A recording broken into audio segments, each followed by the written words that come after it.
Hey, YouTube, what is going on? We are live. Can you hear me? A check. Let me wait for it on my end to pop up on the screen.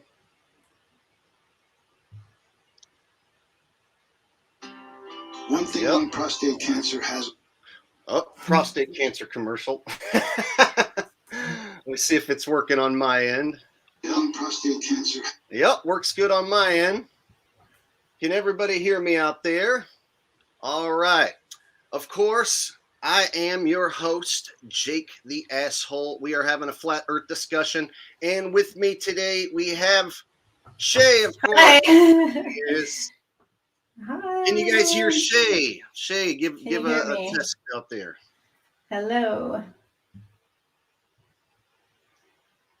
Here, talk a little more. Make sure they can hear you loud and clear. Hello. All right. So, I'm excited for this stream. I'm sure Shay is too. This is going to be a flat earth presentation, not a typical flat earth presentation. We're not going to be presenting you guys the circle map today. Today we have the rectangular Mercator map, which is a style of flat earth map that Shay likes. And I'm sure people are going to have questions, and she'll definitely be ready to answer those. But first, we're going to try to get through her presentation. I want to say hi to some people in chat who are here. Rose Bellman, Javid Ben Cosme, right out of the gate with a super chat, says, saw Jaren versus RB Truth yesterday. What up, guys? I watched that as well. I'm thinking I'll do a separate stream or video about that and give my thoughts, because they did bring me up a few times, and they weren't quite truthful when they brought me up. And so that inclines me, of course, to have a rebuttal, which I will. And so I'll definitely discuss that in a future video. But today, we're not going to discuss those shill bags. We're going to be talking about Shay's map, of course. Don't want to get carried away with shill crap today. Who else is here? Boris Chaps. Lee Redpath says, hey, Jake and all. Infamous Caslow. Nick Harrier. All right. Lex G. Lots of people showing up. All right. Good times. So let me go ahead and welcome Truth Warriors. We are live. It is time. Time to talk some flat earth. Okay. You excited? I'm excited. I'm nervous. Yes, I'm very nervous. Okay, guys, here's the deal. Shay is going to present a model that a lot of people might not be familiar with. It might not seem right to you at first glance. And so I want you to hold back any harsh criticism in chat. No name calling. Be nice to her. She's nervous. And I have studied what she is presenting today, and I have found some anomalies, and we'll get into that towards the end of the stream. But I really want to stress that it takes a lot of guts and courage to do this. And Shay, for her to present this and put herself out there to the world and say that this is what she truly thinks is happening, it takes an extreme amount of guts that a lot of people just don't have. And so before you hear something that you don't agree with and start criticizing her harshly here in the chat, just know that I won't allow it, and I will put you in timeout. So I want everyone to listen, pay attention, and keep your mind open to some possibilities outside of the Circle AE map, which we have proven is the PSYOP map. It's been debunked. So without further ado, are you ready, Shay? Yes, I'm ready. So you guys, I am very nervous. He's right. I can hear my heart beating through my headphones. And this is all brand new equipment to me, and I haven't used a laptop in a long time. So there's my disclaimer. But let's show the map. All right, Shay. We're going to go ahead and bring up your map here. 1, 2, 3. Boom. So this map right here, I think, answers a lot of questions that the flat earth community could not answer, like explain how the sun circles above our heads, explain why stars are rotating in two different directions, in the north and the south, explain how you get from Russia to Alaska, explain why you can't fly over the North and South poles, and how do I navigate if south is all around us? Like, which way is south? It's in every single direction. And explain how the sun is making an infinity shape that you can take a picture every day at the same time, and in a year, you're going to see the infinity symbol. How is it doing that on that map? And explain how you navigate using a compass. And this map really explains it all. And I started looking at it when I got on Google Maps, and I noticed that at the top, it's ice. At the bottom, it would be ice. And I looked at early exploration, and they were stuck in ice up here and down here. Oh, make sure to point. Yeah, there you go. Okay. So now can you bring up, well, I think I can, the Google map. Okay, right here. There you go. So I was looking at this map and noticed you can't fly over the North Pole, and you can't fly over the South Pole. We know that. The globe says that. The map says that. The AE map, they say that. All right, let me interject real quick. So interesting tidbit here. Nobody's flying over the North Pole on Shay's map. Nobody's flying over the North Pole on the A.E. Gleason map. Nobody's flying over the North Pole on the globe. And so all the maps do have that one tidbit in common. All right, go ahead. Yes. So we're saying this is an end. This is the north end. Here is the south end. It ends here. I can't go any further. It doesn't show me what is beyond. If I fly over here, I don't know what's next on this map. And then if I go over here, I see this right here. And this is a prime meridian line. And supposedly, International date line. International date line. Yeah. If you're here, it's one day. And if you're over here, it's the very next day. And a flight from here over to here is 24 to 32 hours.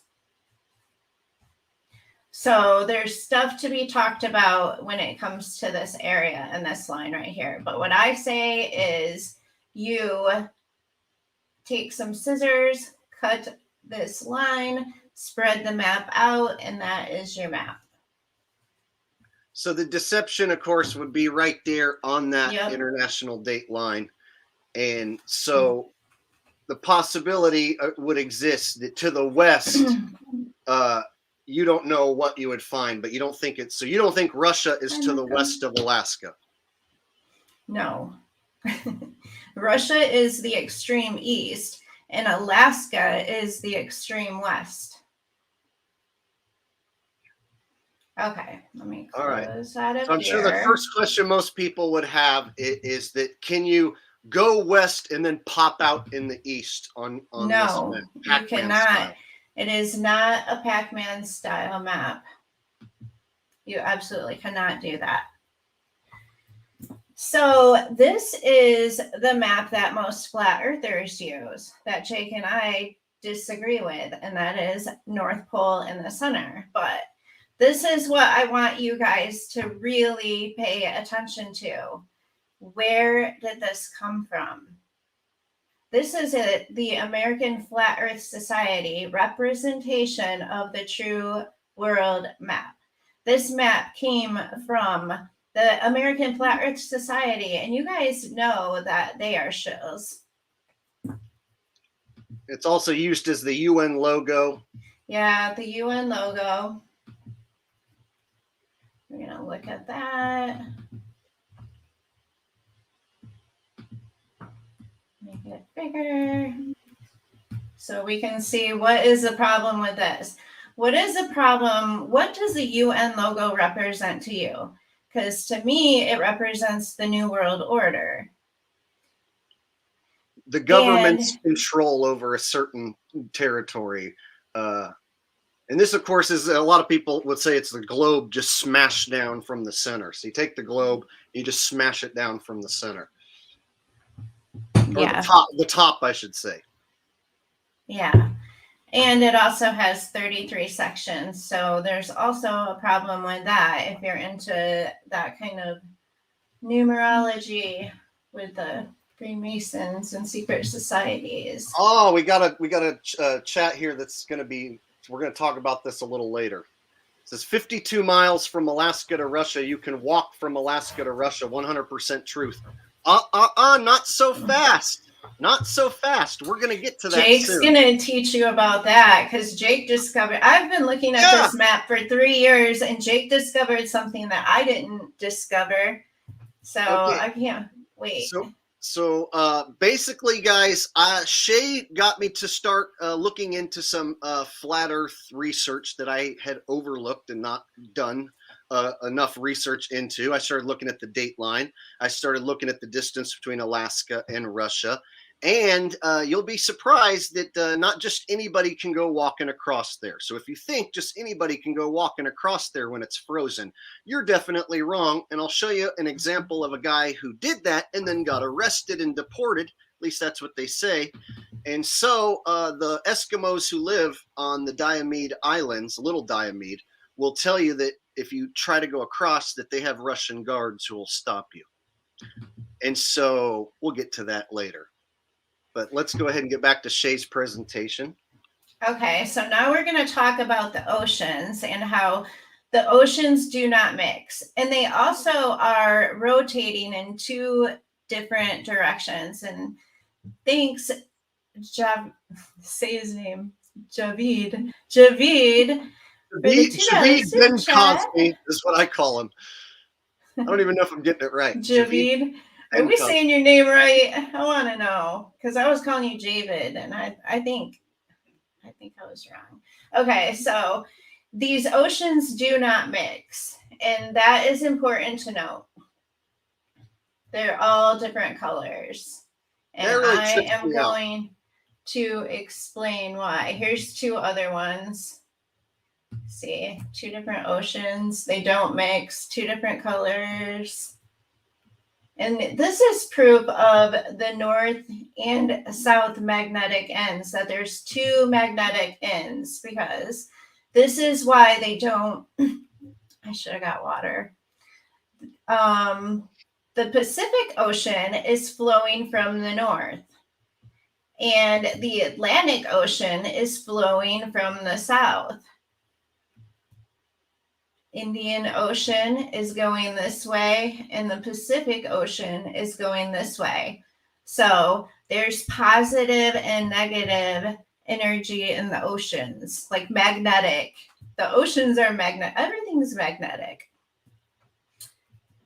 So hopefully that makes sense to you. If not, I do have videos on this where I go into greater detail. The first time I saw that the oceans don't mix like that tripped me out, because like the Pacific Ocean is, well, that one looks like you got it flip-flopped. The dark one's usually the Pacific Ocean. Oh, it could be. Okay, and then the stars. Okay, the winds. Let me show you guys the winds. I think this is the winds. Go back to that first ocean pic that you have, the one that first ocean one real quick.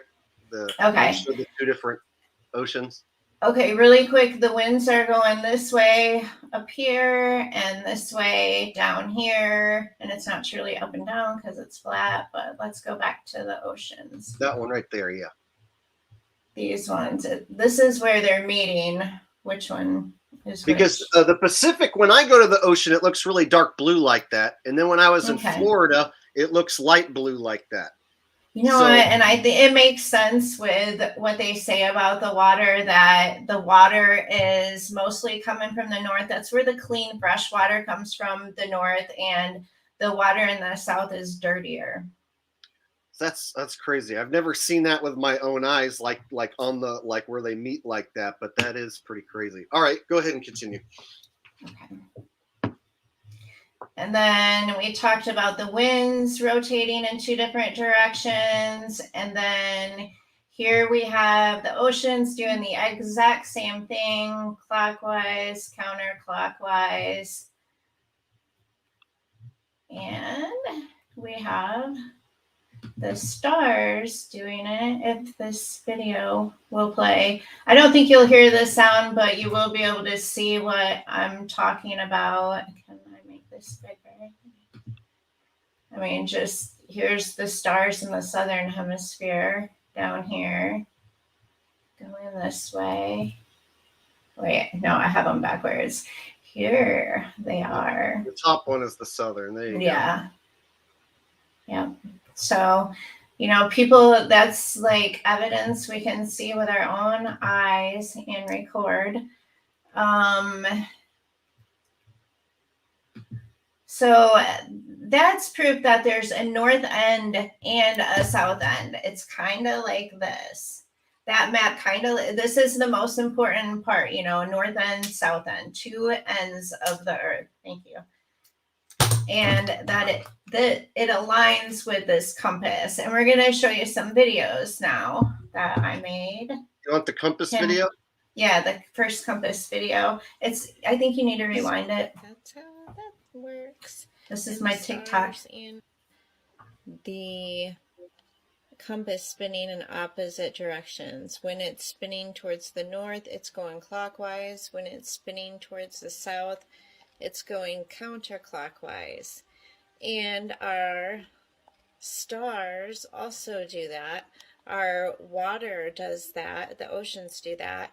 And the winds do that. On the north, they're clockwise. In the south, they all spin counterclockwise. It's because the entire earth is magnetic. And another lie is this compass always points to the north and it's pointing to the North Star. Well, no, it's not. It's pointing to dip holes. You meant to say the North Pole. The center right? of the earth. They always say the center. North Pole, yeah. Okay. Yeah. In the earth that are magnetic. So the nearest dip hole, that's magnetic. And it's all throughout the earth. So that's how that works. And the stars and ocean and skies, they all spin in opposite directions, which debunks the globe and the flat earth map with North Pole in the center. So the other thing I want... All right. Okay, so now can you show the next video and I'll get rid of that one. We got a long way to go. And Whoa. Can you pause it? Oh, I can pause it. Yeah. Can you control it on your end too? No, it's not letting me. Okay. Not this way. I I just want to show that second map. That's the reason why I have this one on here. All right, because that had like a song. I don't want to get that copyright claim deal.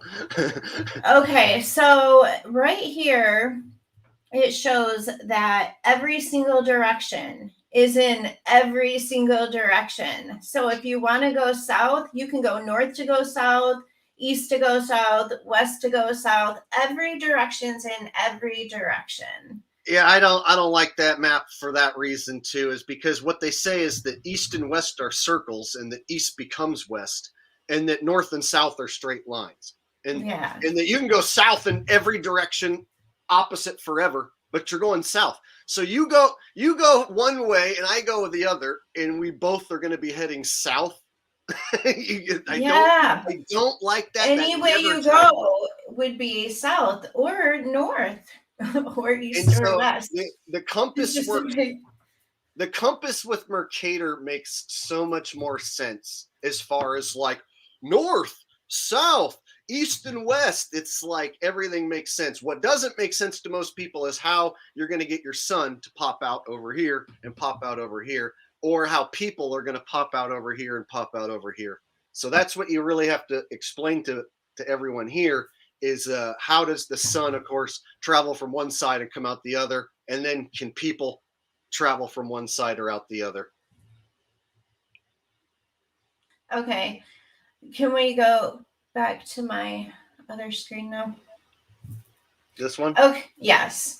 So now I want to get into some scripture, because the first thing I did when I learned that the earth was flat was I read the Bible to see if the Bible aligned, since God created the earth. And then I went to scripture and I looked up north, south, west, and east, the cardinal directions. And I found this one that said, "But the Lord in majesty will be there for us, a place of broad rivers and streams where no galley with oars can go, nor majestic ship can pass." And no ship has ever passed the north. And I started reading the book of Enoch, and I didn't even realize it was about the flat earth. And now I know why they hid it from us. But right here it talks about the north. "From thence I advanced on toward the north to the extremities of the earth." So extremities, the ends of the earth. "And there I saw a great and glorious wonder, the aurora borealis lights." And it talks about heavenly gates. And if you read the book of Enoch, you can learn a lot about the flat earth. And it also aligns with this Mercator map. I just want to show this. God's throne is not just above us, it's in the north. The north would be in the direction of the North Star Polaris. And they're trying to put God like in the center of the earth. Instead, he's like a whole end of the earth, an extreme end. And I'm going to drop a link to your channel. navigation. Thank real you. quick. I'm going to drop a link to Shay's channel in the chat. So if anyone wants to check out her channel, give her a sub. So we look at this compass right here. I mean, you have to put multiple compasses around this in order to make it work. You can't just use one compass on here. You should be able to put a compass right here and have it line up. Like, this does not make any sense. And you know what else? It aligns with the globe. Okay, and then on this map, you can put a compass over it. As a matter of fact, they make decorations with a compass over this map, because this is the map that makes the most sense when you align it with a compass. And people are like, "Oh, square Pac-Man map." Nope, you can fit it in a circle. You can fit it right inside of the compass. And that's going to be in here. Here is a compass over the Gleason map. It doesn't make any sense. And then here is the compass over that map. And everything lines up perfectly. So your center point is what? Okay. Getting to the center of the earth. Here is your center. The Great Pyramid, which is precisely aligned to the true north. And as a matter of fact, I have a blog about this on my website, and I did put it up here to share. Oh, right here. On Shay's map, it's not a pole in the center. It's the pyramids in the center, and the poles are north and south on the Mercator map. So that's the main difference where people might get confused, because on the AE map, that's a pole in the center, and they have the north as just the one pole in the center. So your map has the two poles, the north and the south, at the tops of the and bottom of the map, and then your center point is the pyramids. Yes. Yeah. Making sure I'm on the same page and everyone else is too. Okay.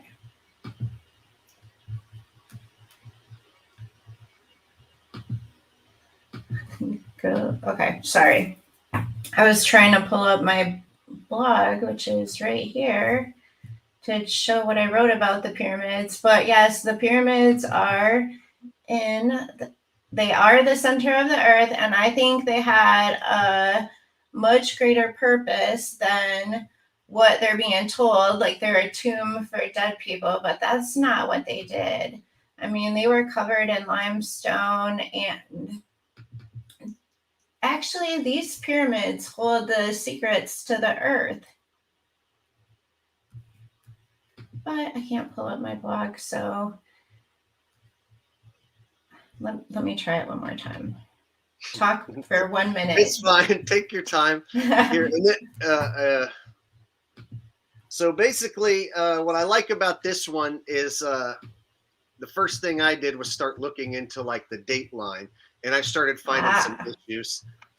So that's definitely the first place that my mind went. And then once I realized that there could be a possibility of it being something like what we're looking at, like we're basically barned in like barnyard animals into this rectangular area. So this might not be all the land that there is, or all of our world that there possibly is. There could be more beyond this point, but you kind of got to look at the rectangle Mercator shape as like our barnyard prison cell. Yes.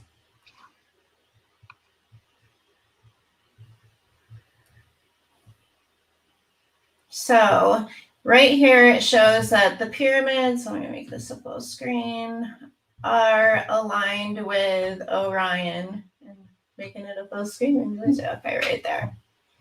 They're perfectly aligned with Orion. They're also aligned with the cardinal directions, which would be impossible if north was in the center of the earth.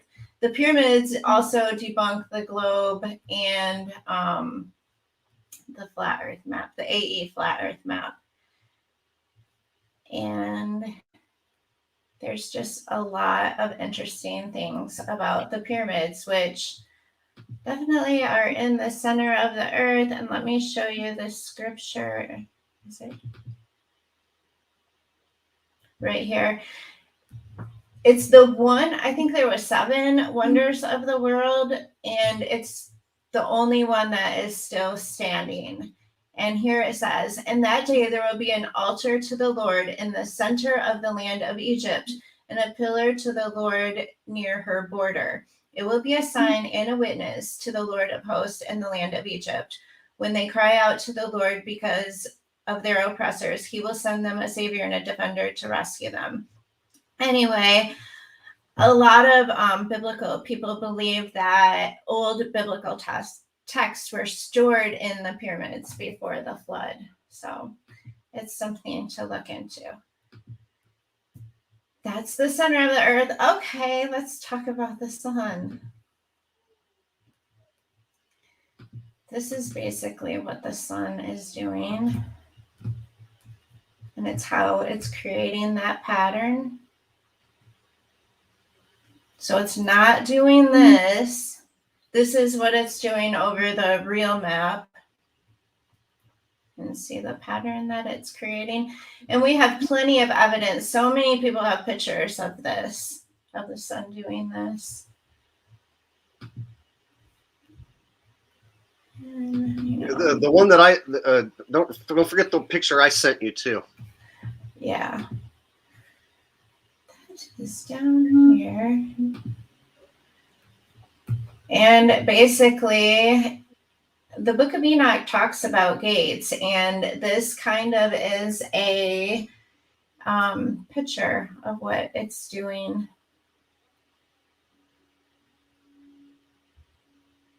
You know, I actually had a wacky thought that if you did have 2 suns, as one was going down, your second one could simultaneously come up without them ever being near each other. So if you were going to have a 2-sun model, I actually was staring at this and thought that what if sun A is going down and then sun B comes popping up at that exact moment, and then one goes under the ground while the other one's up at noon. It's it seems weird, but I'm trying to think of a way that it gets from one side to the other, how to explain that. And that's the one thing that becomes almost unexplainable in any. I made a TikTok about it because the Book of Enoch does explain it, but then you just have to get a mental picture of it because we don't know what the firmament looks like. We don't know what's above us. I mean, obviously it's curved because a rainbow and what a sundog looks like, but we don't know exactly. But the Book of Enoch says that it goes through the north to get back to the east. And I kind of, I don't know, maybe Sam Kelly made this picture, but I kind of like this because it does show that it's going through the north. You know, when back. it comes to the sun and moon, they might be not really physical objects. And so you have to consider that, like, that they're doing something beyond our human explanation. Because we know mainstream science explanation that it's a big giant gas ball just burning, and we're this little tiny Earth going around it. That's bunk. And so if you think, okay, what is the moon? What is the sun? None of us can get up there and really figure it out. So we're all just stuck, you guys. We're all stuck trying to figure it out. And so to call the map of Pac-Man, because we don't know exactly what the sun does when their sun makes no sense at all, and our sun makes almost perfect sense, except for that loop thing. Yeah, so on timeanddate.com in the scientific websites, they use a Mercator style map to show you where the sun's going to be. And then I've even seen it like NASA headquarters and stuff. They usually have a Mercator map up on screen. They don't have like a globe up on screen, and they don't have an AE map up on screen. So I've even seen them showing the sun's location and the supposed ISS location up on the Mercator screen. And so I noticed that on the scientific websites that you view a lot of information, they don't show it to you on a globe or an AE map. They typically will have it on this Mercator style map. So basically, I'm just showing you that this is not a Pac-Man map, that this fits inside of a circle because it has to. It has to align with a compass. And the north is one end and the south is another end. And they meet right here in the middle at the equator. Yeah. Right here, I'm showing you that the Earth has 4 corners. Right here, here, here, here. It's the northwest, northeast, southwest, southeast. Those are extreme ends of the Earth. And I'm telling you that not only can you not fly that way, and you cannot fly that way, but you also cannot fly this way and keep going, this way, or that way. You can't fly in any of those directions because you will hit the firmament. You're going to hit something. Or you'll go into untracked territory or something. Yes, and here's where you have to admit that you don't know. You have to admit that beyond that, this Mercator map, that you really don't know. Well, I did look into it, like what's the furthest place east and what's the furthest place west somebody has ever flown. And there's been a lot of, like Amelia Earhart, that's where she died, trying to make that around the world trip. And same thing, I read this book and a lot of people crashed trying to, find these passages that don't exist. So I do believe there's ends. However, they say that you would run out of fuel before you could ever get to the end and know what is out there. So why don't you pull up East and West? Why don't you pull up Google Maps and let's go to Alaska and in Russia, and let's get into some logistics here and some facts, supposed facts. This is where it all gets fun. So my flat Earth research automatically, when Shay showed me this, and then I was watching FPV Angel's channel as well, and they're supposed to be my next guests, and so they both agree that the deception lies along that international date line. And go ahead and just keep getting it bigger until we get get that distance between there. It's 52 miles, they say. And there's something interesting when you get to the middle of these. And the dateline, they say, runs right down the middle. And the first thing I look at are them two islands. Keep zooming in. And what are these islands called? The Diomede Islands. Now, I had never heard of Diomede Islands or really looked into it, or if I had heard about it, I forgot. And so my research automatically led me here to these islands. And go ahead and get closer and show them that satellite view. Trying to show them. I'm trying to click on the satellite. Oh, here we go. Ah, there you go. So this is exactly what I did on Google Maps. I got closer and closer. And then I stop right there. And then I'm like, what in the hell is that white shit? I'm like, what in the hell is this? I'm like, are these fake islands? That's the first thing I started to think. Are these even real? Like, what in the hell is going on? And so I went on YouTube and I actually found some different Diomede Islands footage. And so these islands do exist.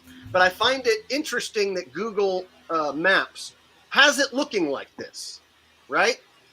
Like, it's clear that is some pixelated weirdo copy and pasted looking shit going on.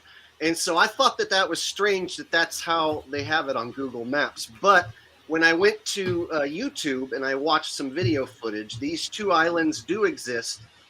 And go to Little Diomede and show them go the other one, the Little Diomede, and show them the village there. Right here.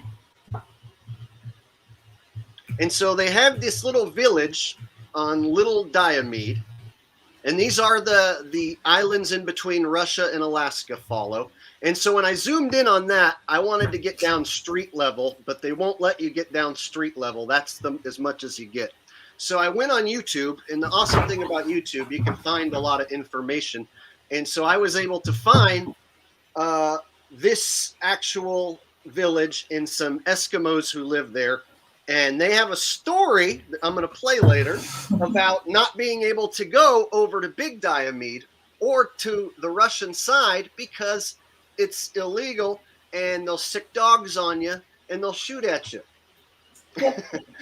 So basically, that little village right there is home to 100 Eskimos. And go ahead and back out now. And the other one... They say during the winter that this Bering Strait freezes and that you could walk from that island to that island and also from Big Island over to Russia. So they say that during the winter when it's cold enough that this whole area freezes. And they're go now start showing them Russia, go to east, show them Russia. So you can go from Big Diomede there over to Russia, east of it. And they say that you could walk this. So that is a total distance from Alaska to Russia, they say, of 52 miles. All right. So I'm going to go ahead and show you guys where my research led me. And this was some flat Earth research that I wasn't expecting to stumble across. I wasn't expecting to find what I found. But here, I'm going to go ahead and remove, or here. Actually, let me share on my side, and I'll pull it up. I'll remove the video. Here we go.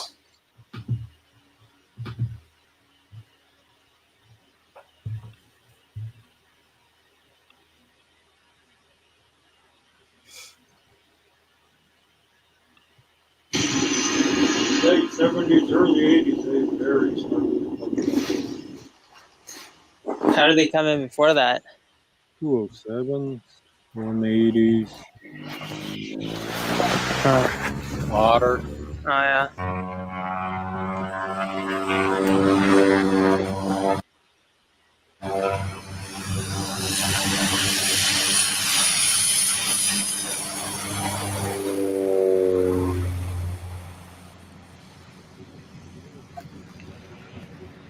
That was when the ice went away.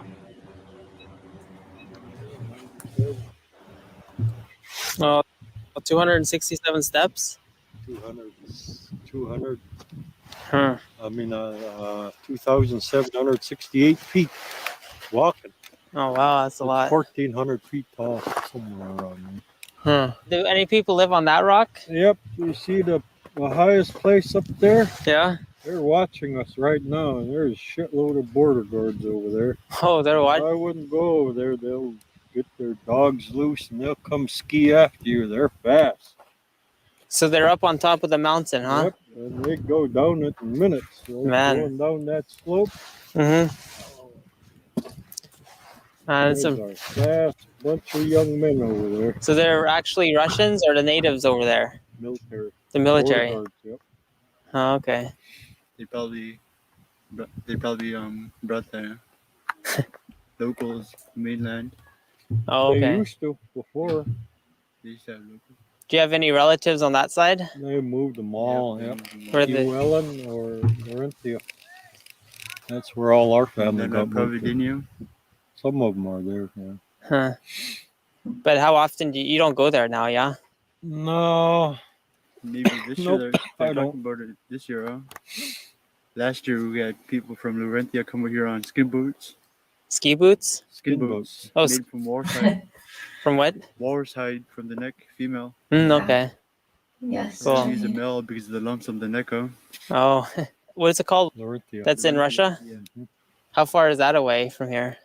Think so. Like a day. About 24 miles from here, that direction. Thanks, Badger. So they came here last year, huh? And you got to see them. That's nice. They're here at least, 4 days? Huh.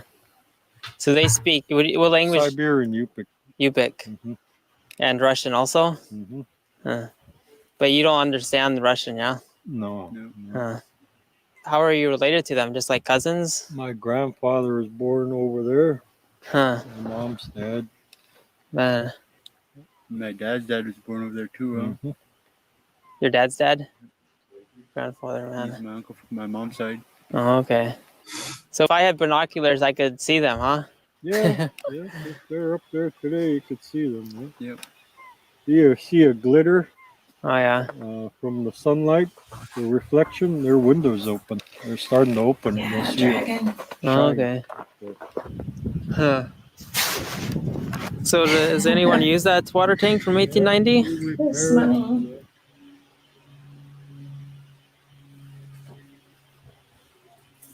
Okay, so you heard these Eskimos. They just said that you can't go across to Big Diomede because there's military over there. So the story that I've gathered is that there's Russian military on the other side of Big Diomede, or over on Big Diomede, and they're not allowing anybody to try and go to that island or pass to that to the land west of Russia.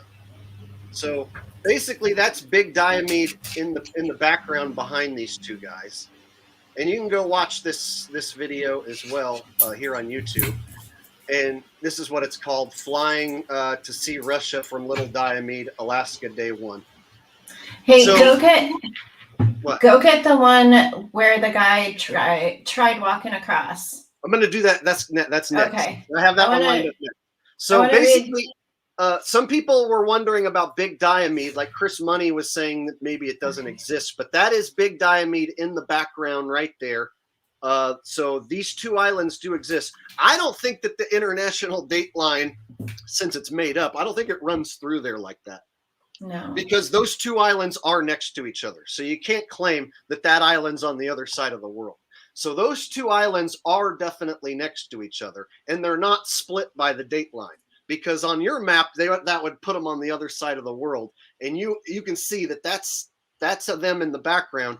And I watched probably 5 different videos of the Diomede Islands. And so they are next to each other. And so on the Mercator map, they have the dateline running through right there on that ice patch. And in the winter, you can walk across. But these guys say, these Eskimos, that they have military there that won't let you across. And I've also looked into it, and apparently it is illegal to try and enter Russia from this walking across from Alaska. So if you think that you can just walk from Alaska to Russia, when it's frozen willy-nilly, apparently it is illegal. You can get arrested and detained. And it has happened in the past, which we're going to check out in this next video. Why is it illegal, Jake?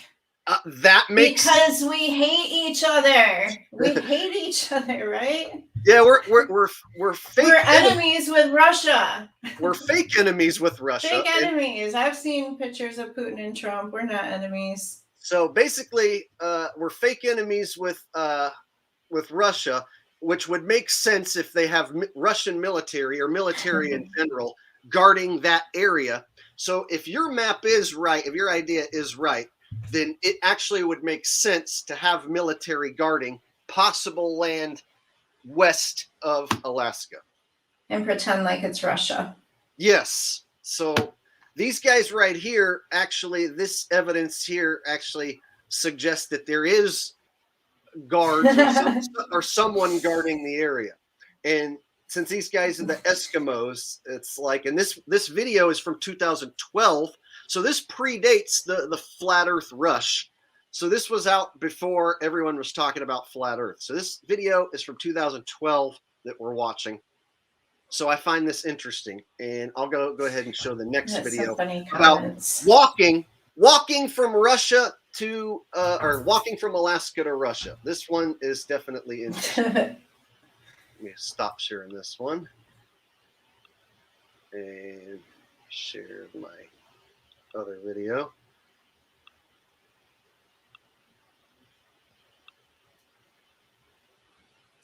All right, this one's going to be good. This one's going to be good. All right. Comments are funny. So this one's called, Could You Travel from the USA to Russia on Foot? In a way. Of course you can. You can or can't? You can't. I'm being sarcastic. Okay. I mean, if this is Russia, if you can go to fake Russia on foot. Here we go. This is where my research led me. Is right here. From Little Dionne. The Bering Strait is extremely remote and sparsely populated. This is partly due to the freezing low temperatures and unfavorable climate around the area. However, on the western shore of the Little Dionne Island lies the village of Dionne. This village is inhabited by an Inupiat Eskimo population of 170 people, who live in huts clustered up the steep and rocky hillside. It has a school and a local store, and is one of the most remote and isolated settlements in the U.S. But unlike Alaska's neighboring Little Dionne Island, Big Dionne has no permanent native population. After World War II, the native population that once settled there were forced off the island and onto the mainland of Russia in order to avoid contacts across the border. Today, it is the site of a Russian weather station and a few military installations with some Russian soldiers. As you can see, there is a water body between Alaska and Russia, which makes it seemingly impossible to cross from one country to the other on foot. However, in the middle of winter, the region is subject to severe storms and an ice bridge forms on the Bering Strait from coast to coast. So, technically, you could walk from the US to Russia on this seasonal ice. The narrowest distance between mainland Russia and mainland Alaska is approximately 55 miles. Considering that the walking speed of most people is 3 to 4 miles per hour, it will take at least 10 hours to walk across the two main lands without stopping for any breaks. However, this can vary based on many factors including your fitness level, overall health, and age. Additionally, many obstacles along the way such as bad weather could potentially make the trip much longer than expected. But despite the fact that a person could potentially cross from the USA to Russia, many hurdles restrict traffic across this body of water. First of all, the freezing of the Bering Strait can happen only several days during a year, with strong ice and a calm and clear weather. Because of this, one has to plan very well in order to catch the very right moment to embark on such a journey. The ice structure changes very quickly and completely unpredictably, so there's no guarantee anyway. Additionally, there's a strong current which flows north through the strait, which usually creates large channels of open water. On occasion, these open channels become clogged with moving chunks of pan ice. And even though it is theoretically possible to jump from chunk to chunk, you would still have to do some swimming across the open leads in the icy water. and even for an Olympic swimmer, cold water swimming can be extremely dangerous. Any temperature below 21 degrees Celsius is considered potentially dangerous for swimming as it could lead to hypothermia. So, swimming in the Bering Strait is not something to leap into without preparation. Luck is also required in having favorable currents. Attempting to walk in 60 to 70 miles per hour winds is dangerous, and there is a high risk of being blown over and suffering injury. The Big Domed and Little Domed Islands can be used as a resting point during the crossing of the Bering Strait. However, being in the proximity of Russia's Big Domed Island will reduce the chance of a successful crossing from Alaska to Russia. It is unlikely permission will be obtained from the Russian government to cross the Bering Strait, which means a successful crossing involves keeping a low profile. This comes as no surprise considering the hostility between the United States and Russia, We hate and the each fact other. that there are no official immigration offices to check you in or out of the countries.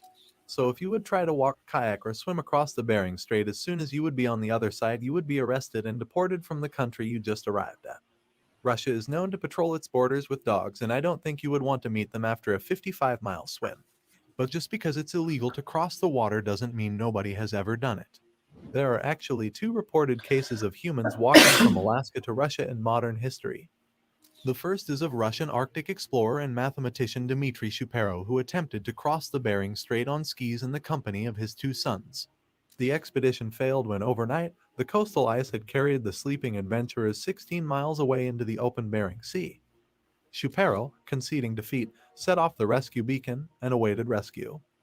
The group was feared lost until they were finally spotted and rescued by helicopters, which took them back home.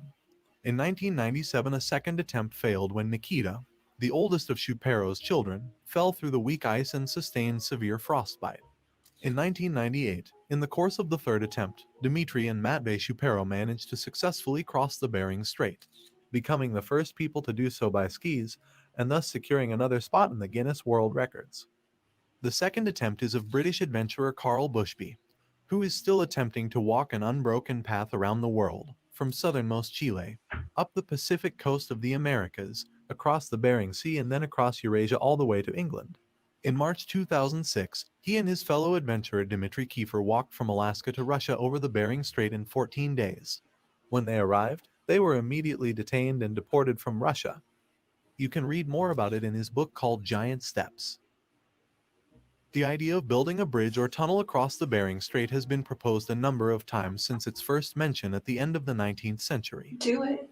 Advocates of the tunnel are seeking funding to study the feasibility of what they term the World Link, It's not which would feasible. unite 4 of the Definitely not feasible. They're not going to be making that bridge.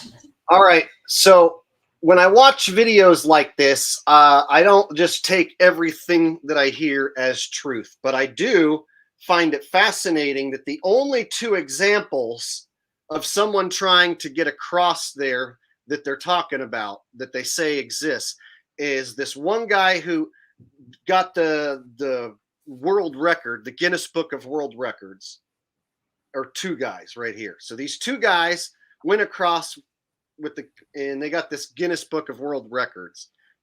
And then that next guy they show said he wanted to walk an unbroken path from South America all the way to London. So basically walk across the world with an unbroken path. And it was going to take him years, basically. But so he got stopped in supposed Russia, and it says that they arrested and deported him. So that information right there, if it's true, actually goes as evidence for Shay's map that they didn't want this dude in the land west of Russia, and so they arrested him and deported him. You get what I'm saying? So the second story that they tell didn't end well there. So they have 2 guys with the Guinness Book of World Records that they say did this on skis, but that they had to be rescued the time before that. So this guy who tried to do it on foot, they arrested him and deported him, apparently. And so they can't make too big of a hubbub over it because they wouldn't want people to know if there is land west of Alaska that isn't Russia. They're not going to want people to know. So, of course, they can't make too big of a hubbub about it. But if this hiker who wrote this book did indeed get arrested here, that is evidence that actually supports Shay's map, that is the edge of the world. Here, we'll go back, and they call him Carl Bushby. Around the world, from southernmost Chile, up the Pacific coast of the Americas, across the Bering Sea, and then across Eurasia all the way to England. In March 2006, he and his fellow adventurer Dmitry Kiefer walked from Alaska to Russia over the Bering Strait in 14 days. When they arrived, they were immediately detained and deported from Russia. You can read more about it in his book called Giant Steps. The idea of building a bridge or tunnel across the Bering Strait.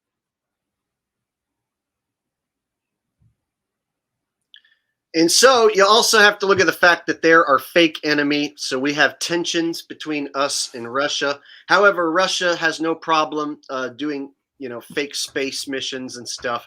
They have no problem going along when we do fake space missions. They don't call us out for it being fake. Same with China. So whenever you look at these militaries who are supposedly our enemy, or that we have supposed tension, you have to look at what we have in common. And we have all of our presidents are hanging out. In common. What's that? All of our presidents are getting ready to hang out and chill at the G22 summit. So yeah, and so you have to look at the things that we have in common. Yeah. So we could have some. I'm sure people are going to have some questions in the chat. We could probably take some questions about this. So basically, you heard it. If you look into it, you're going to find that they do have military guarding that area. And also, if you take a flight from Alaska, you have to go in through like the Moscow side. Apparently, there's no like regular commercial flight that you can just take the small distance right there. So you can't just take that little 52-mile like little flight right there. And that's restricted airspace, apparently. So the Eskimos who live on Little Diomede claim that they're allowed to go over there and visit their relatives in the village just across, but they have to get permission, and they're only allowed to stay for like a month and a half tops. So those Eskimos claim they're allowed to go to that land west of Alaska. However, like I said, they have to get permission, and they have a time limit on how long they can stay, and they have to be flown back and forth on helicopter or little small airplanes. And so that's where my research led me to the possibility that is where our world ends, between those two places, and that there could be more land, or the deception ends right there at the dateline. And Can so you pull up this map again? Yeah, go ahead. So what I like about this map is it has a north and south end and two magnetic ends. I mean, notice on a magnet, you probably can't see it, but one it says north and one says south. Every single magnet has a north and south. So it aligns with the compass. You can explain the rotation of the stars and the oceans and the winds. And the hard thing to explain is the sun, but I do have a video for that on my YouTube. You can check it out. But yeah, this map answers all the questions that I had for the flat earthers that they could not answer. Instead, they blocked me, kicked me out of their groups. But yeah, I think this is the map. What do you guys think? Jake, what do you think? What do you think about Shay's map? I thought that I was going to be able to poke some serious holes, because most people who present a rectangle map, you have to think that the sun and people are going to teleport from one side to the other, or Pac-Man from one side to the other. That's hard for people to gather. And so the questions that I have, you answer as that being like a barrier that people aren't really allowed to go. Or that it's inhospitable and that there's ice there. And when I looked into it, there's actually some merit, like what we just watched about the Little Diomede Islands. You started proving me right. Yeah, I was like, holy You're trying to prove me wrong. I was like, that might be right where our world ends. There might be land west of Alaska whole. Like, my mind was blown. And I also, watched some of FPV Angel's stuff, which has a similar thing going on, which he is supposed to be our next guest. I think Did I you even see have, the super chat, Javid? super chat from Javid says, regarding the stars, what do you think of Jaren's rebuttal on it, that it's perspective? A 6 is going to look like a 9, depending on where you stand. See, here's the thing with Jaren. He talks out of both sides of his ass, and he's a proven shill. He's still pushing the AE map, which has been debunked over and over and over and over again. The sun's path has been debunked on that map. The daylight hours have been debunked on that map.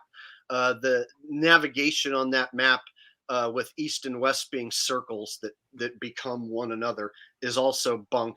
No flat earther. No flat earther has ever proven that the inner tropic is actually shorter than the outer tropic. Or the equator. No one's ever proven that on that model.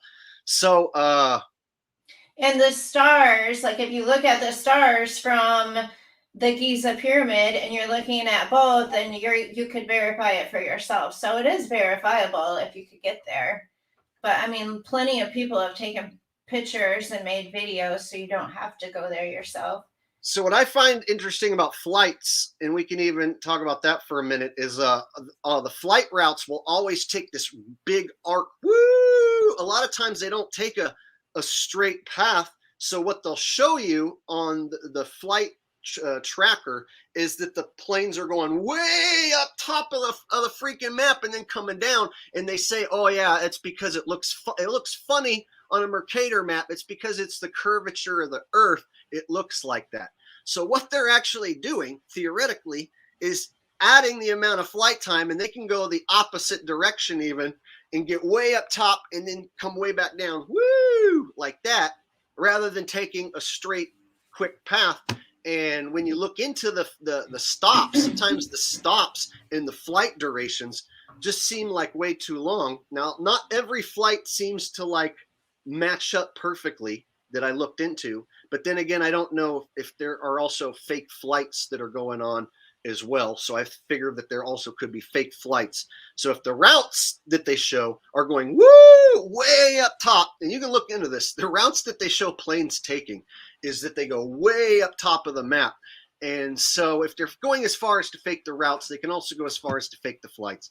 And some of the flights we looked into at the dateline, when you try and cross the dateline, get funky and out of whack. And we're suggesting, or Shay suggested, and now I'm thinking this could be possible. And I've also heard the similar thing from other channel FPV that said they're going east or they're going west, but they ain't going over the dateline. No. However, we have to also consider the dateline is manipulated as well, because it's obviously not running through Little Diomede and Big Diomede right there, because those two are next to each other. But you can look up a couple of islands that look like they would be close. Cook Island and Tonga Island. And they look like they're really close on the map, but they are a full day apart. Like, it's hard to get a flight.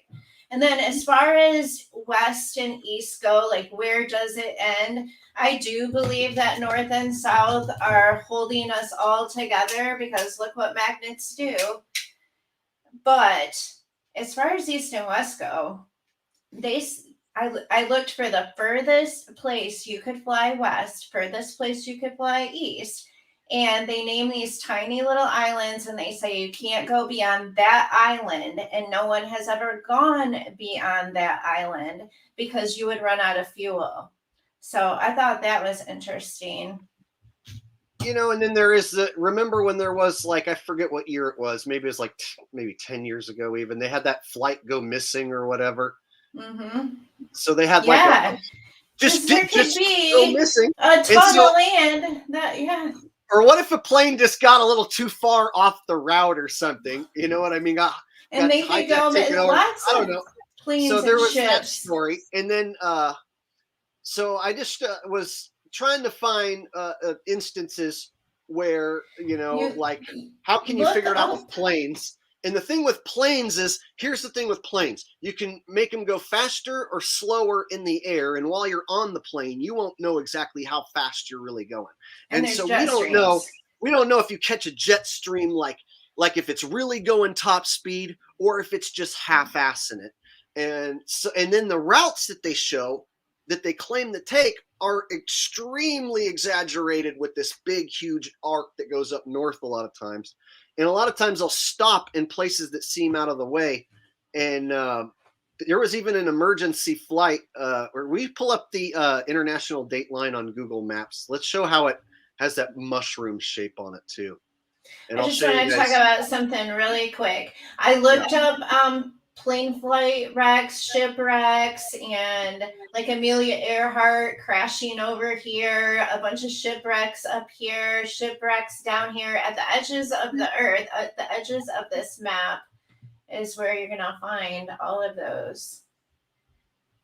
Okay. What did I do? Go to Google Maps and pull up the international dateline, and let's show how it's not a straight line, and that they made this really weird shape that doesn't really make a whole lot of sense. I closed out of it. Actually, I'll pull it up on mine. Okay. Now that I think of it, I don't need you to do it. You got this. Yeah.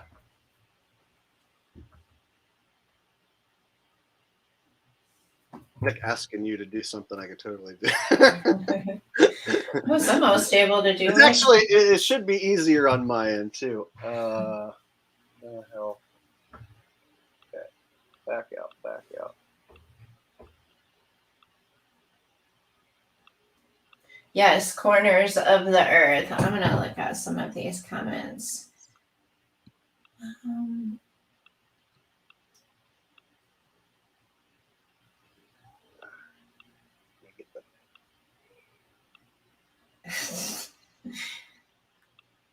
Okay.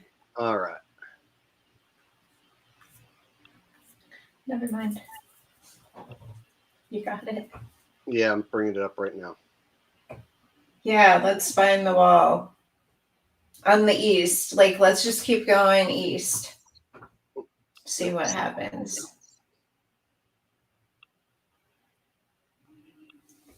There we go. Okay, so that's what they say is the international dateline right there. And Javid with a super chat says it's not a round pizza, it's a Sicilian pizza or square pizza.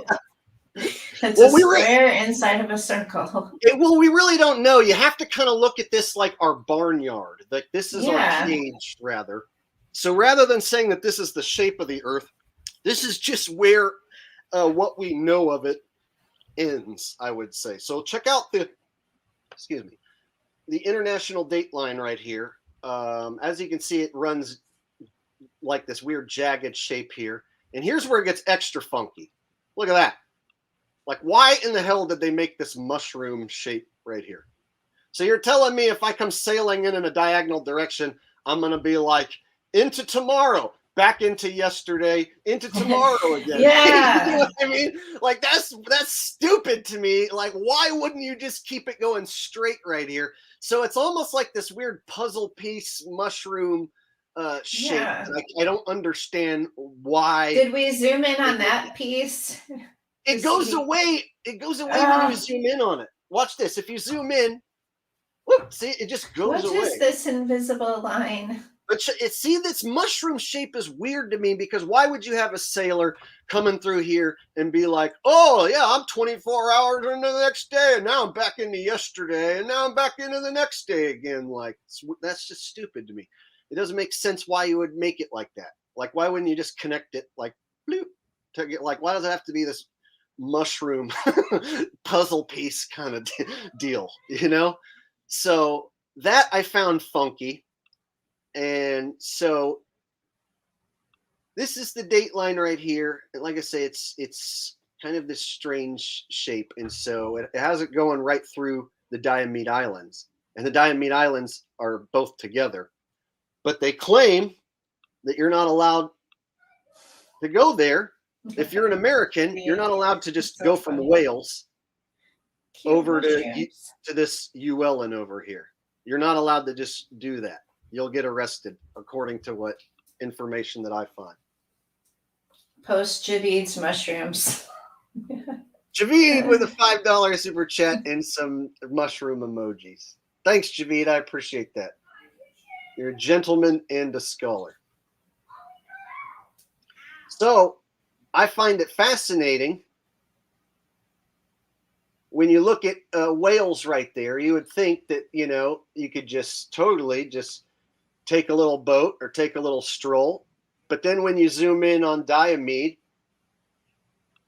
that's where those Eskimos were. And they say that over on Big Diomede that they have Russian soldiers and military that'll get you. And So we have Eskimos on one side and blonde-haired, blue-eyed people on the other side. Yeah, that makes sense. And they claim that they have family over here in ULN, but you have to get permission to go over there, and you can only stay for like 90 days. That was what I found. So even if this is another patch of land that isn't Russia, perhaps they do let the Eskimos go visit their family and make the little tiny jaunt, because they know that they're just going to like drop them off. They're just going to hang out in a shack, and then they're just going to bring them back. See what I mean? So perhaps they do let them go across. But then I also have to take into consideration that those Eskimos are actors, helping to protect the perimeter. And so when you look at the perimeters and who's there, it's all our fake enemies basically over there on that side.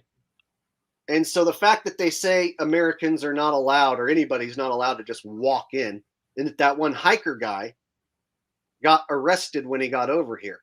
So they say that the hiker guy who got arrested walked across here when it was frozen, got to this little village right here, and they were flipping out that he did that.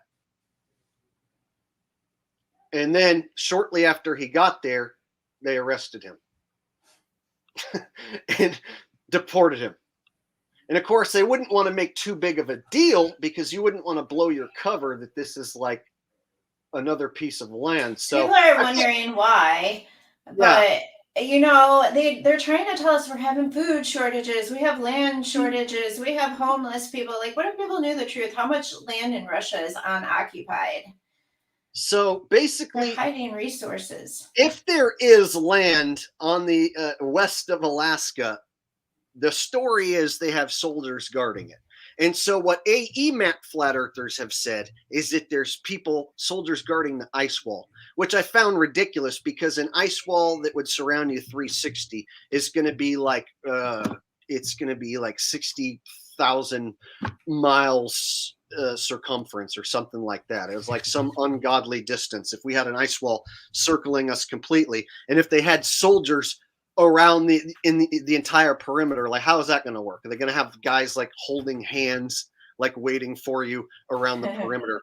It would make sense more if they had certain areas where you would figure people would try and make an entry, like Wales shooting straight across to Diomede, and then Diomede over there to ULN would make sense to most people because it's the closest. So it would make sense that they would have soldiers there guarding you, and that's our enemy, and that you're not allowed over there. So when you look at the fact that Russia and Alaska are basically like two countries that are supposedly at odds with each other, but they're this close, and they have soldiers there that won't allow you, and that area is super inhospitable. So you got to be a crazy person to try and even make that trek on foot anyway.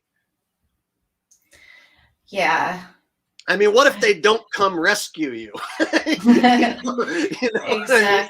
What if you got over there and then they detained you, but they didn't let you go?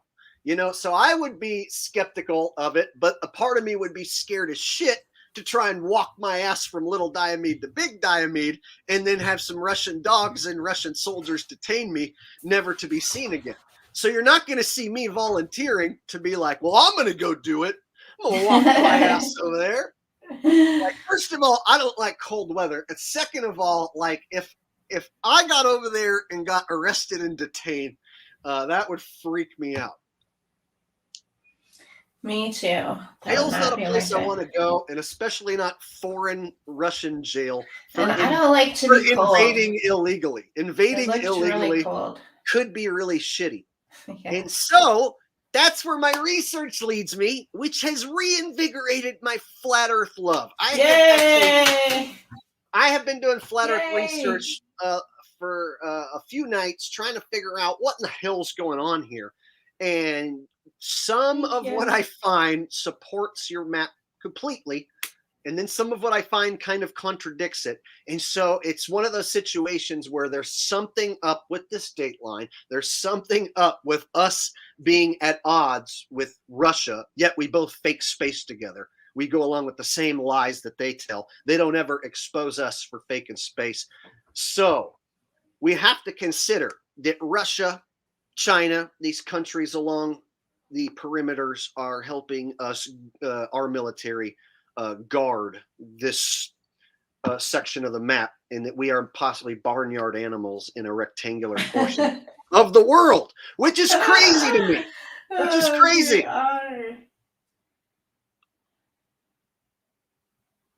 Javid Ben's Cosme says, but Jake, don't you like vodka? I don't drink hard alcohol.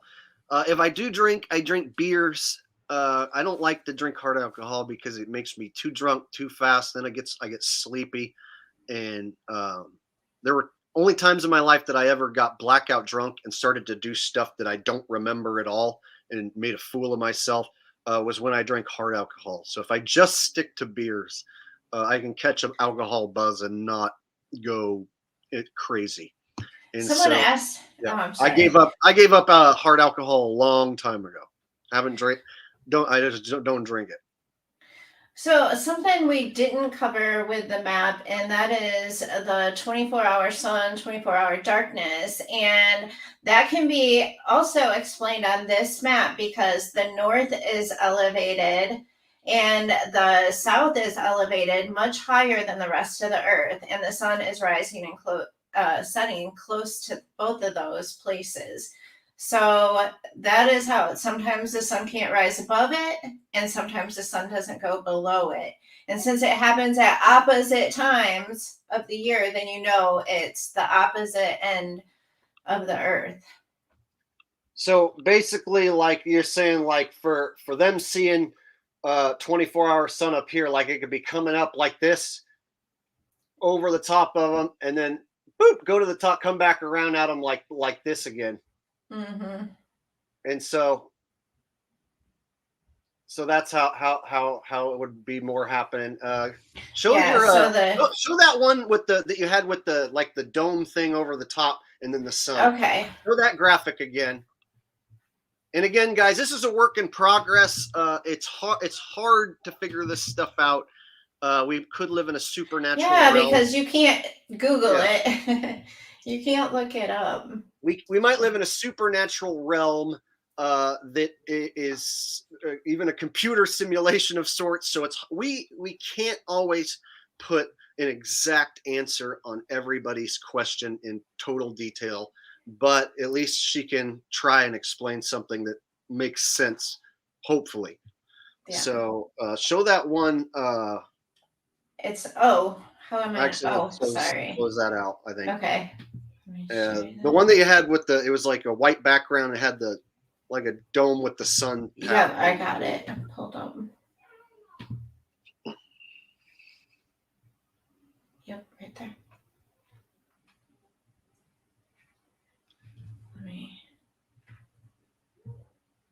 Oops.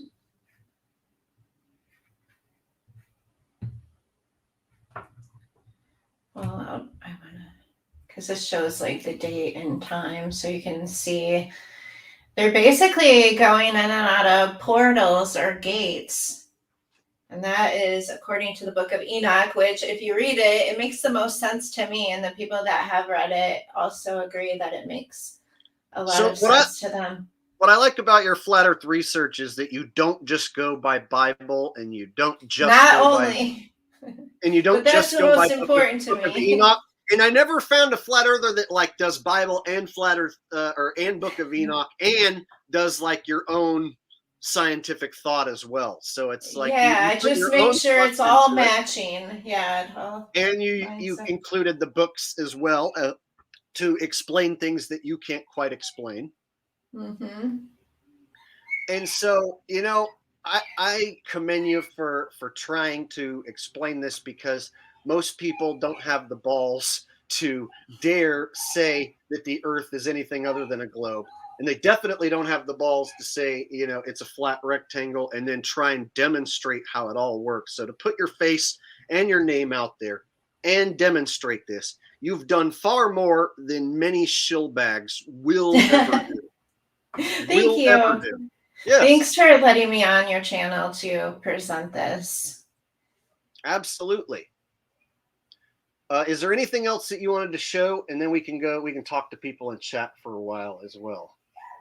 I post a lot of these biblical earth videos on TikTok, and my TikTok is just at biblical earth.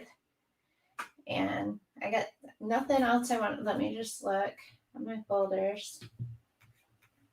I do have one called Flat Earth. Let me pull this one up real quick. I just want to show this. So I do believe there's a firmament, and here is that square map, not a Pac-Man map. It fits inside of a circle underneath the dome, just like the other map does. So if you're biblical cosmology, then this matches the Bible a lot more than theirs does. And you have to look at, rather than that being an ice ring, that it's the unknown, really. You know what I mean? So we know that there's some ice down south, and we know that there's possibly ice up north. Even we know Greenland's pretty icy, but basically, like, we don't know what's beyond those points, and so you can come up with your own theories, but you've never been to those areas, and none of us have been to those areas beyond on your model. So that would leave everything as basically a big question mark outside that blue ring, right? Yeah, exactly. There could be other land. And I mean, find we proved that there is other land. We found we found some of the land. We can probably find more if we keep digging along that prime meridian line, international date line. Yeah, there's definitely more research to be done there. I've only been looking at it for a short amount of time, and I'm interested to see what other flat Earth researchers come up with. Speaking of that, I was going to have next week, hopefully next week or next weekend, hopefully I can get FPV Angel on to present their map and model and see what sort of evidence they have. It's very similar to this one, so I'm looking forward to seeing what sort of evidence they have as far as flight routes go and stuff like that between the east and the west going over that international date line. So I have talked to FPV Angel through email, and I have invited him on, them I should say. It's a group of people. So I have invited them on, and they are supposed to come on sometime next week. We're trying to set up a time, but I will let you guys know. So I look forward to that. Can I just answer this? No direct proof of a dome. And I know Jake says the exact same thing, but how do you guys answer for the sundogs and the rainbows? They're literally shaped like a dome. So how does that happen? It has to be reflecting off something, and we can't go with the mainstream. Those are interesting. I think that's an interesting evidence, but I'm one of those guys, it's like I'm kind of a dick with it because I've been lied to so much. Like, I have to knock on it myself. Like, I have to be like Truman, Jim Carrey. I have to touch the edge of my world personally. Or even if I trust you enough that if you went there and you showed me where you were at, and if it looked believable enough, I might even believe you. But you would have to show me you there touching. You get what I'm saying? So I don't just accept like rainbow or sundog as ultimate evidence, but that's because I'm a skeptic all the way around. Well, you can look at water cycle, and a water cycle, like, it basically has to have a lid. What are those things called? Look at a greenhouse, So we gotta be we have a top. So there's me and Shay go back and forth. I don't completely subscribe to this model, but I don't completely subscribe to any model. And I find like things that make sense to me, and then I find things that don't quite make sense. But what we're trying to do is have a serious discussion that doesn't involve the AE map, because that definitely is the Yeah, psyop map. And it definitely does not work, and it's been smashed to pieces. And so we have to look at other options. And so I want to thank you for showing your presentation here. Thank you. Just thought I would show one more time where this map came from, because you did have a lot of AE map people in your audience. But just so you guys know, if you weren't here from the beginning, this is coming from the American Flat Earth Society. And we ripped this map to shreds just last week. So if you watch our last stream, Flat Earth Back to the Basics, for 2.5 hours, me and Shay like just basically cut this map up. We did globe debunks and we did AE map debunks, and then we showed flat Earth proof. So the world apparently, in my opinion, seems to be flat. The mechanics, the physics of water doesn't seem that it would be wrapped around a spinning ball, nor pushed up against the walls of a concave Earth. And so that leads me to wonder, how the hell can the Earth be flat and the sun go up and down? And so that's without it going in circles. And so that's what we're trying to get to the bottom of. And so I also look forward next week to my next guest that I want to have on. And they have a different idea of how things work. So FPV Angel says, I don't say anything is enclosed.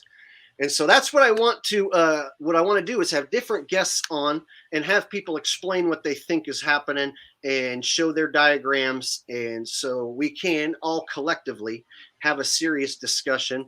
And so I'm interested to see what FPV Angel has to add to this discussion, because he definitely does not, or they definitely does not. They don't subscribe to the AE map, this model on screen. They definitely don't subscribe to that map. So they are supposed to be my next guest. So I look forward to that.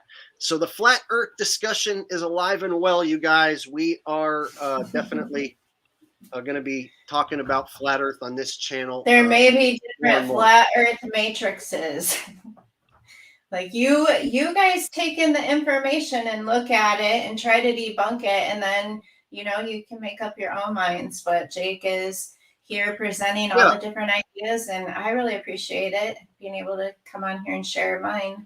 I mean, because of you, I know about little Diomede and big Diomede. Because of you, I know about because of you. Like, I did not know shit about the Diomede Islands, and because of you, I zoomed in on them. I looked at that village, and I had to know about that village. I'm like, I got to know who's there. Like, what's the deal with that village? And so being able to see some supposed Eskimos who live there, there's videos that'll show you what their daily life is like. And so Shay and me have been discussing like what's up with these Eskimos, like everything at their store is like quadruple price. Yeah, how do they afford it? What do they do for a job? $15 a gallon or some shit, and everything at their little store is basically like a broom closet, and everything's like $40 for like a loaf of bread. Yeah. and they're like, these are the only jobs that exist: the local store, in the school, in the doctor's office. And we're like, well, how the hell does anyone else make enough money to pay for all the inflated shit there on the little tiny?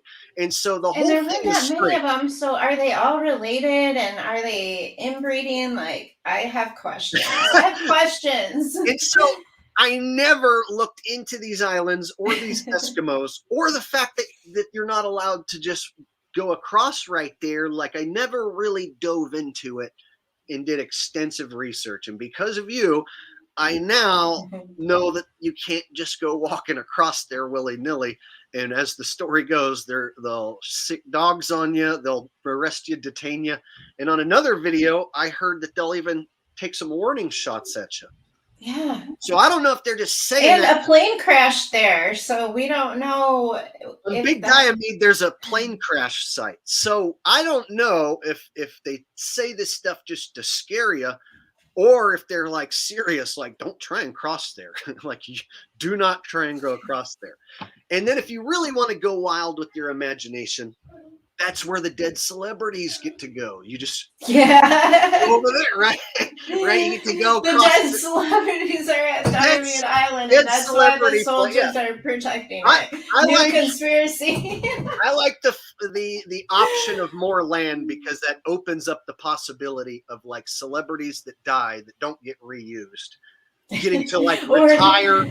You What know, if like JFK Jr. is over there and he really does come back? You know, these helicopter crashes are suspicious. Kobe Bryant and his daughter die in the helicopter crash, but really, they went over to the other land over there. You see. So I always wonder about some of these celebrities. I know some celebrities get repackaged and they play other roles, but I wonder if there's like a place, another land where they can totally let loose, hang out. Yeah, where's and not Jeffrey have- Epstein? And not have to worry about anyone asking for an autograph. Like imagine if in this place, it's like, oh yeah, there's Elvis over there. Robin Williams, that's Kate Kobe Spade. Bryant's house or whatever. No celebrities die. They go to all- another island and live forever. Yeah, they might like hang out and have like barbecues with each other, and they don't have to worry about like they don't have to worry about like people running up on them and trying to like take pictures or get their autograph. But that's of course if you let your imagination run wild. So here's the deal. What we do what Have we some do, super chats. Oh shit, I missed them. Here we go. Rosebell, or sorry, Paul Hollow Quat. I always say Hollow Quat. It's Hollow Cat. Hollow Quat. Paul Hollow Cat says, Jake, Russian Empire has been around for at least 1,000 years. They owned Alaska, so why wasn't the Americans weren't discovered until Christopher Columbus? There must be more land. Hey, you know, anything in our history books that happens before I was born, I take with a grain of salt. I tell people that, like, history is so up for grabs because what we are told in school is bunk. And they always, like in America, they always make it out like these other guys who we went to war with are bad guys. So we always get this biased version here in America in school. You know, like those evil English were trying to make us our slaves. And we're such brave, awesome outlaws. We created our We're the heroes. God gave us this damn country and made us free. You know, they always have this like superiority complex in our version of history here in America. So you have to take any version of history, and then the movies as well. You know what I mean? It's like it's always a biased version of history. You know what I mean? You know, the Nazis are the bad guys, of course, and then the American soldiers are the good guys. Yeah. So you have to take anything from before you were born, in Awake even. Before you were born in Awake, anything you ever heard of, you have to kind of take with a grain of salt, pretty much. As far as history, wars, all that stuff. Nobody understands that Pearl Harbor is kind of like September 11th. You got to dig a little bit deep on that subject. All right. Oh, and then I missed another one too. Oh, are we allowed to say that? Did I say a trigger word? Say 911. 911. We'll be all right. It would be fine. They usually don't like me saying anything on this channel, but we're fine. Javid says, I had no idea about the Alaska-Russia thing. I would have more questions, but I'm driving. So I say you guys need to go do your own research, dive into this, and don't just go to one website like travelmath.com and say, oh, it only takes 2 hours by plane. It's like that's supposing it's a globe and supposing that you can take your own plane from one side to the other. So try and find an actual flight from one side to the other. You're going to start running into issues. And that's where our research was. And then look into those Diomede Islands and watch several different videos, and you'll hear the story that you're not allowed to just go from that little island, which is our territory, American territory, shouldn't say ours, but American territory to the Russian side. You can't go do that. They're claiming that there's soldiers over there who will not like you if you go across there. They will sick their dogs on you, detain you, arrest you, maybe even take some shots at you. And so, if that is even remotely true, that supports the notion that that is indeed the cutoff point and the quickest route into the next land. And so that would be, of course, the most heavily guarded spot. All right.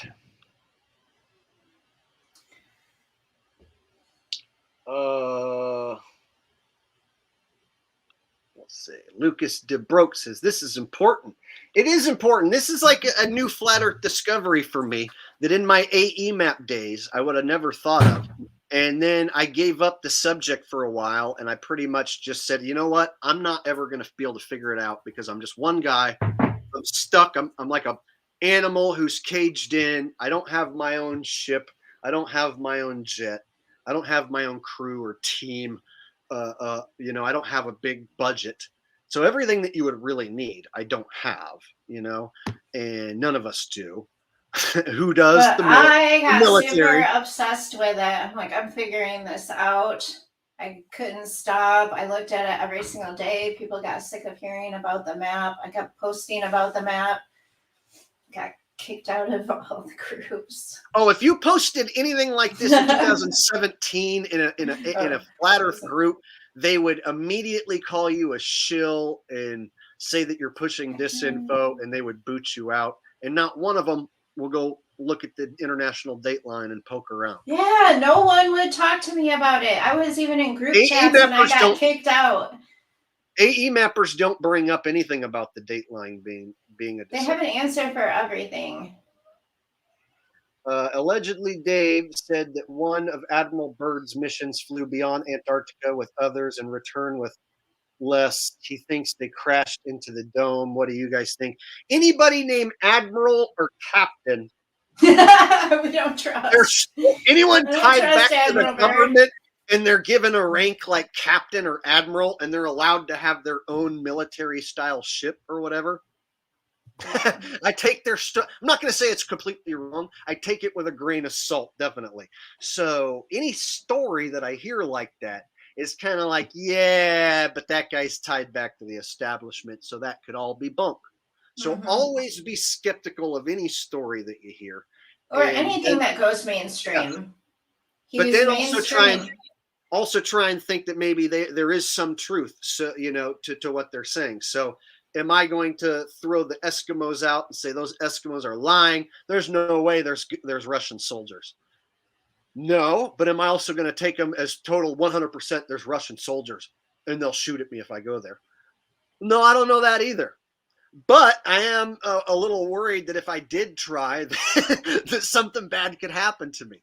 And so I was unaware that there's the possibility that a Russian soldier or a soldier in general would actually shoot at me if I was to try and go over to Big Diamond. Okay, you need to scroll up and get Saul's.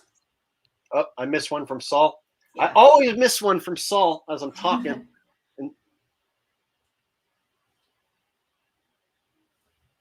Yes, Timothy, planes do crash into the firmament and get sucked into it. Okay, Saul says it's to Columbus until 1492 to sail 5,000 miles west, but no Siberians just looked 50 miles east. Well, anyone who did live over there could have been native to the land and then maybe did make that trek across, but it may have been, that border may have been sealed up now. Like they say that the Eskimos say they used to be able to go back and forth, but if that's all they were doing was just going to a little village and they weren't continuing to explore, they might also not know how big the world really is, and they might also think in their head that that's Russia over there, these Eskimos. So what happened back then in 1492 is anybody's guess. You know, anybody's guess what was really going on back then. In North and South, I don't think there's anything beyond North and South, because you see the Aurora Borealis lights, and that also aligns with the biblical version of God's throne. Javid So says, East and West, it's a mystery. Javid with a super chat says, I agree about the celebs like Tupac with fake deaths. They come to do a job like an actor with a script, then fake die and go to an unknown land. I was thinking it was beyond Antarctica, though. So the popular conspiracy theory, and I'm not sure if it's true, they say that Tupac faked his death and then came back as Akil the MC from Jurassic 5. But I also have heard that that's a psyop to get people to talk about it and look stupid. So we just have to assume that Tupac just, they had him fake his death. And what I think one of the main reasons they do that as well is because the longer you try and stay famous, the harder it is to stay relevant. And so your style of music will go out of style, and then your personal style will change. You'll get older. And so rather than fade out of irrelevance, you get immortalized when you die. So Jimi Hendrix, if he was still alive today trying to play guitar, he might not be as good anymore, and he might be like a broken down version of himself. Let's say if Prince was to be 60, 70 years old and start to decline and start to have bad performances, you might not view him in the same light as you do now that he's fake dead. He's immortalized. So you become immortalized when you fake die because people remember you as that version. And you're worth a lot more. And then your album sales and everything skyrocket and stuff like that. And you'll always be remembered as that perfect prime version of yourself when you died. And so unless you're worth more still alive, like Dave Chappelle, and then you just get replaced. Yeah, so Dave Chappelle is a different story.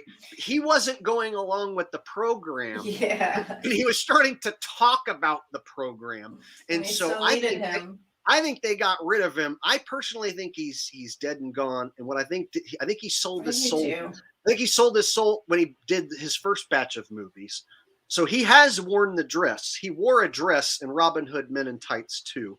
And then he claims he didn't want to wear a dress no more. And then he started opening his yap.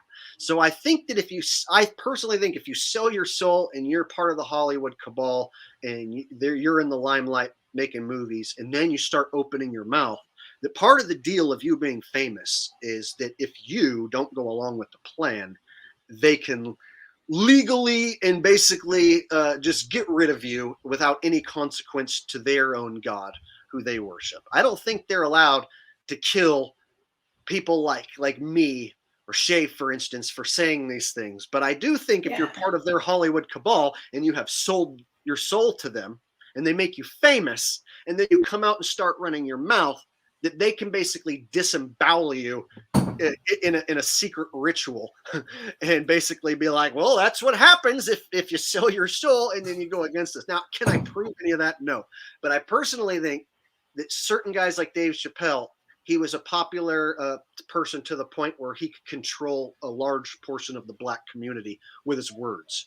And if you can control what Black people think, or people in general, not just Black people, white people as well, but if you can control a large portion of what people think, and people will listen to you and follow you, that makes you a dangerous person. And that's why they don't let guys like me get a huge following, because I'm a dangerous person. And so if you look at anybody who starts to gather a following, something bad happens to them. Like Martin Luther King, for instance, that might even be a fake death. But even if you were to say it was real, you have to figure once somebody starts getting popular and speaking out and drawing a crowd, that person becomes dangerous. And so it is in the vested interest of the ones in charge to have absolute control, their thumb over the top of anybody who's going to speak and draw a crowd. So that's what I gave you another one. Oh, Javid says, that one I just read. And then Saul, we read that one. My bad. Let me go to the new. About Admiral did say there's something strange going on with the bottom of the ball. Okay, you got it. Admiral did say there is something strange going on in the bottom of the ball. So despite what he found, he's a glober, or he's part of the script to implement the treaty. Yeah, again, man, Admiral, Captain, Lieutenant, any of these, anyone who has control of a ship and a crew. Anyone on TV, he was on TV. Yeah. You can't believe what you see on TV. I am seriously doubtful of any of that sort of stuff. So you have to, you can't just be skeptical of the globe. You have to also be skeptical of anyone and everyone, basically. So if they have, you know, an amazing story to tell and they're the only ones who can apparently verify it, and then whenever you talk about it, you have to reference them. Well, Captain Cook said, Admiral Byrd said, that's hearsay, and we can't prove that it's true. Yeah, speaking of Captain Cook, like everybody was dying as they were trying to find the West Passage, but then Captain Cook supposedly did it. Can't trust Captain Cook. Andy says they're all military. Precisely. Military's all about mind control. All about mind control. All right.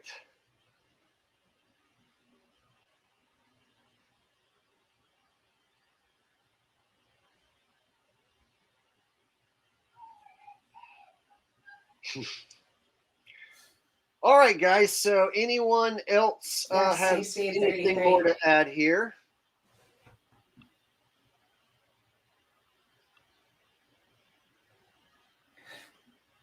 Yeah, Captain Cook's brother Hook.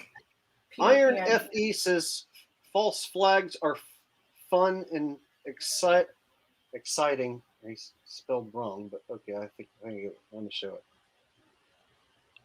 It says false flags are fun and exciting, and you always get what you want them. I don't necessarily agree, because we get a lot of hoax events that aren't false flags. A false flag is different. That's like faking people out, like having one of your own guys like blow up like a ship and then saying that it was someone else, like what. So false flags are we're getting, people will call an event a false flag, like a mass bang bang, a mass pow pow event. They'll say that that's a false flag, when really what we're seeing is just complete hoaxes where nobody dies. So in a false flag, you could actually have deaths and then put fake blame somewhere else. So you could actually have a real attack, but then say that someone else did it and trick people into believing that this attack was done by someone else, and actually have real deaths. So I associate false flag with like military style attacks with actual like deaths, and then hoax events like what we see at these mass bang bang pow pow events, like what we just saw in Buffalo. Those events, I don't think anyone actually dies, and so I call those hoax events. Did you get the last David super chat? I might have missed that again.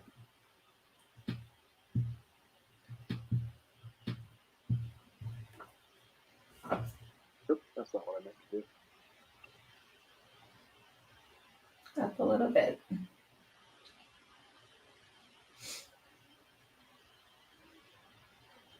Don't think Tupac is a keel, but I do think he faked his death, false flag style. Great channel on this industry. Well, he was told to do it. You don't just decide.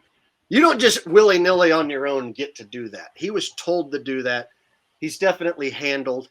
If anything, maybe they get rewarded at some point. Like maybe they really want to. Like they're like, okay, if I do all this for you, can you please reward me? I think I missed one from Jonna X as well. I think I missed a super chat.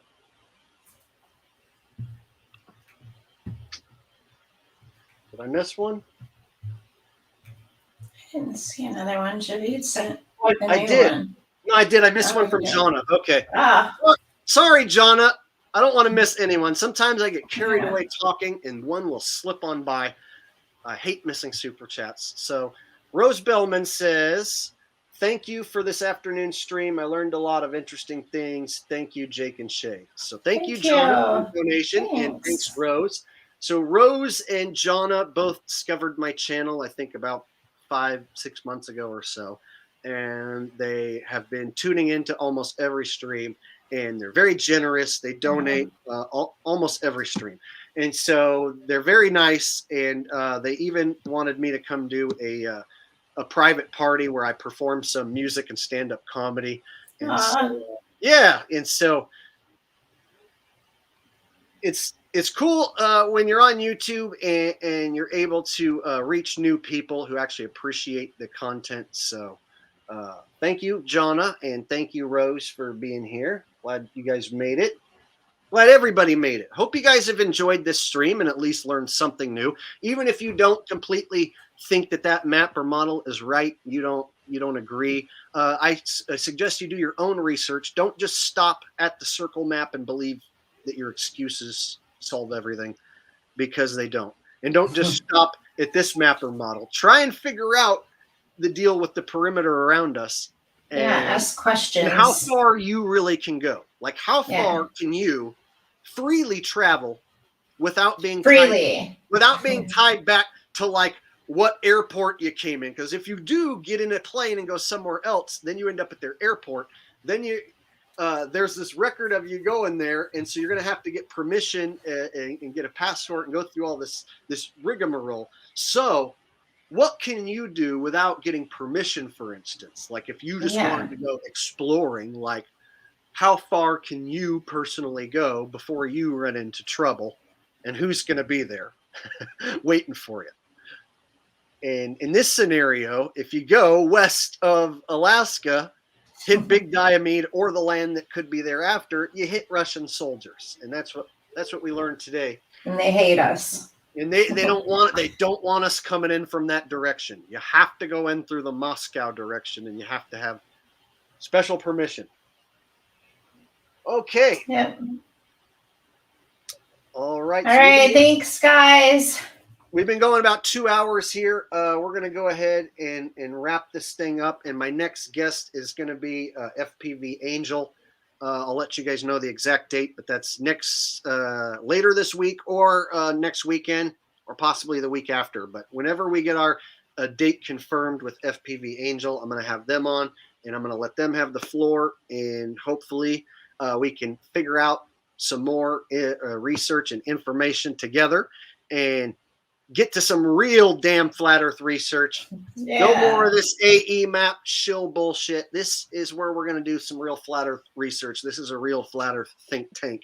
All right. And we aren't controlled by the evil ones or the shills or their evil thoughts and their evil ways. They hate us.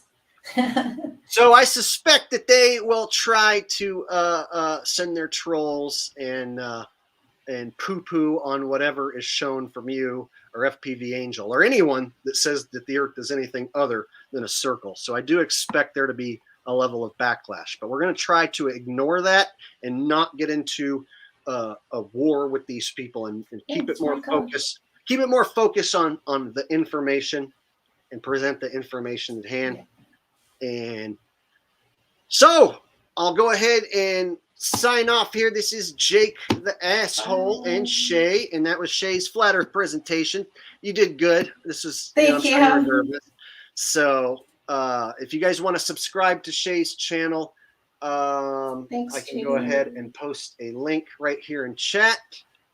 She's up over 1,000 subs. She's going to be doing her own streams and her own content over there as well. Yes, thank you for all your help. I would not know how to do this if it wasn't for you. Oh, well, you're the one who suggested that we use StreamYard. I was like so desperate to share this information. I'm like, come on. The whole upgrade is basically your idea because you suggested StreamYard. We tried it. It worked.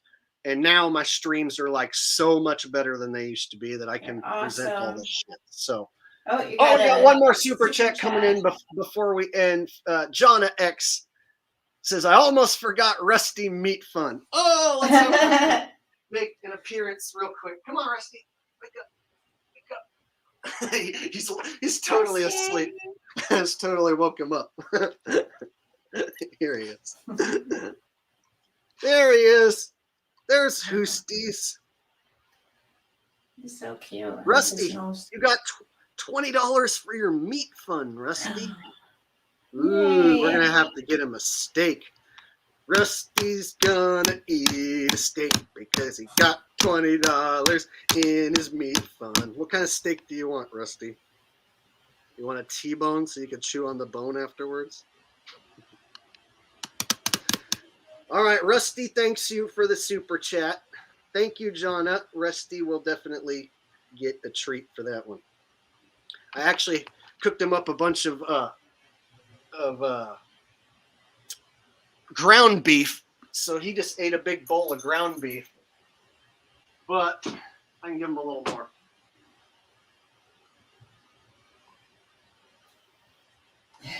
Jake is a little crazy.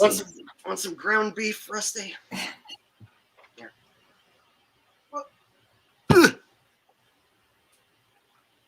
All right, ground beef coming up. There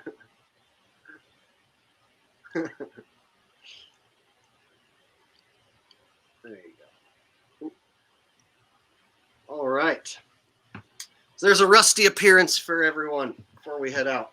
And we had over 200 people watching today. We had, I think, at one point, like 250 people, several different super chats. Let me wipe my hand.